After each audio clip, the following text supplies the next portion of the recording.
Hi friends, మనం ఈరోజు DSC 2026 ఆర్ట్కి సంబంధించి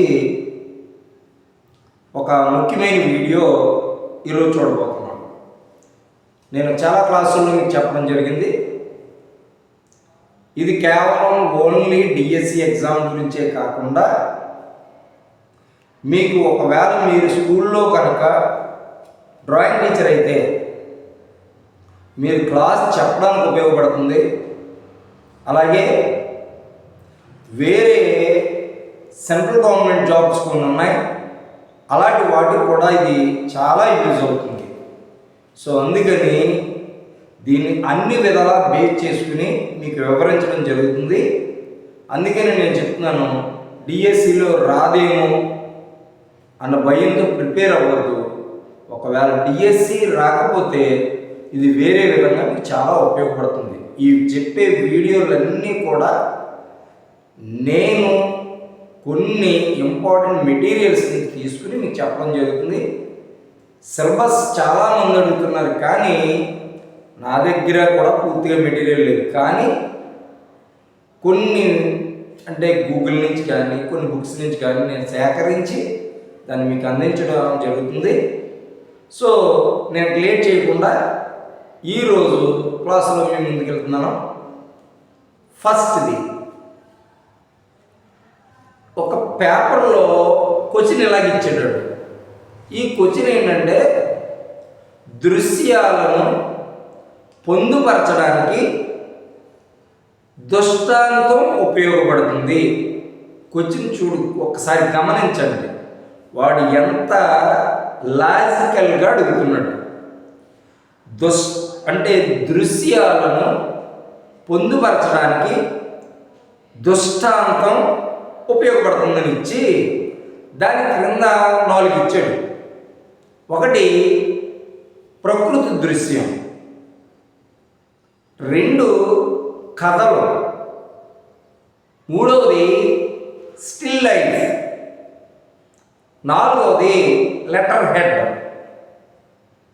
మీరు ఫస్ట్ ఇప్పుడు గమనించండి, వాడు ఇచ్చిన దాంట్లో ఏముంది? దృశ్యాలను.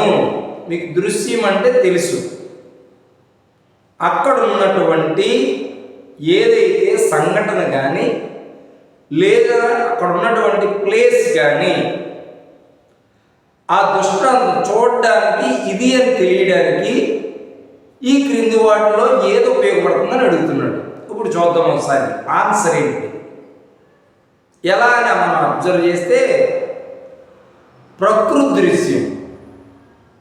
ఈ ప్రకృతి దృశ్యం మీకు తెలిసిందే, నేను చాలాసార్లు చెప్పాను.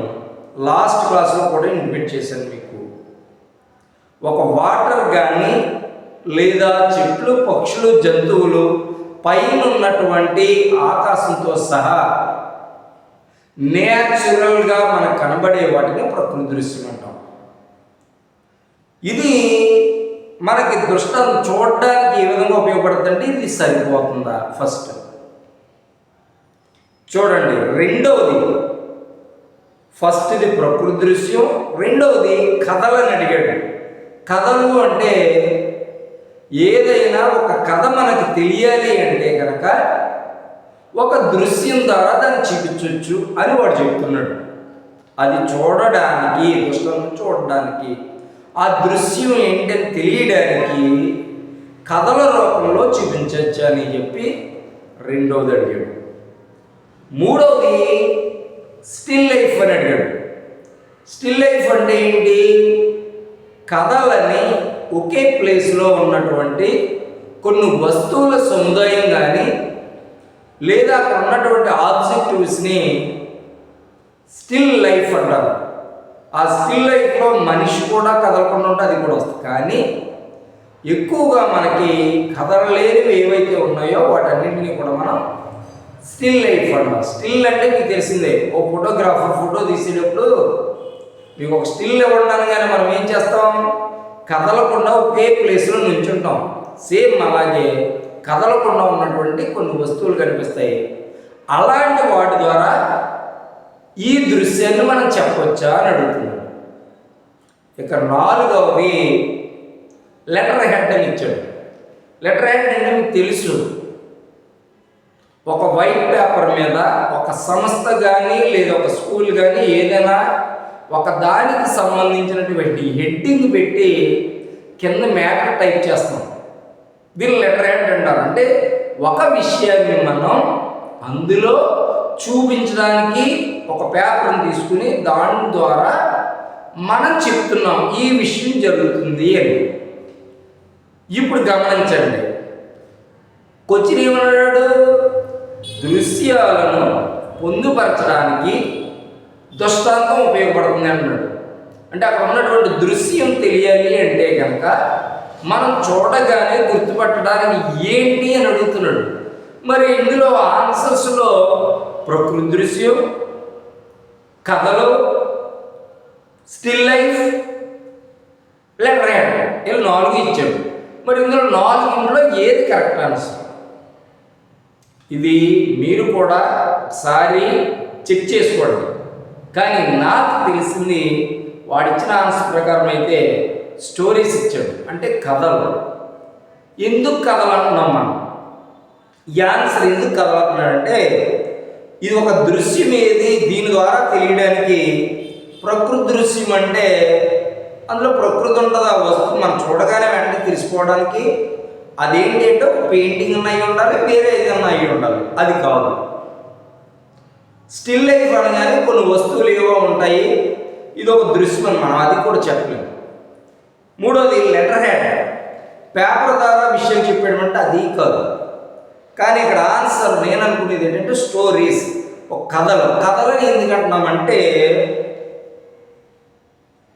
కొన్ని మీరు గమనించండి, స్కూల్ పిల్లల పుస్తకాల్లో పాఠాలు ఉంటాయి, కానీ ఆ పాఠాలు మనకు దేని ద్వారా అర్థమవుతాయి? వాడు ఏం చేస్తాడంటే ఆ స్టోరీకి సంబంధించినటువంటి ఒక బొమ్మ ఇస్తాడు పైన. ఆ స్టోరీ ఏంటి అని తెలియాలి అంటే అక్కడ బొమ్మ ద్వారా మనం ఈ స్టోరీ ఏంటన్నది మనకు తెలుస్తుంది.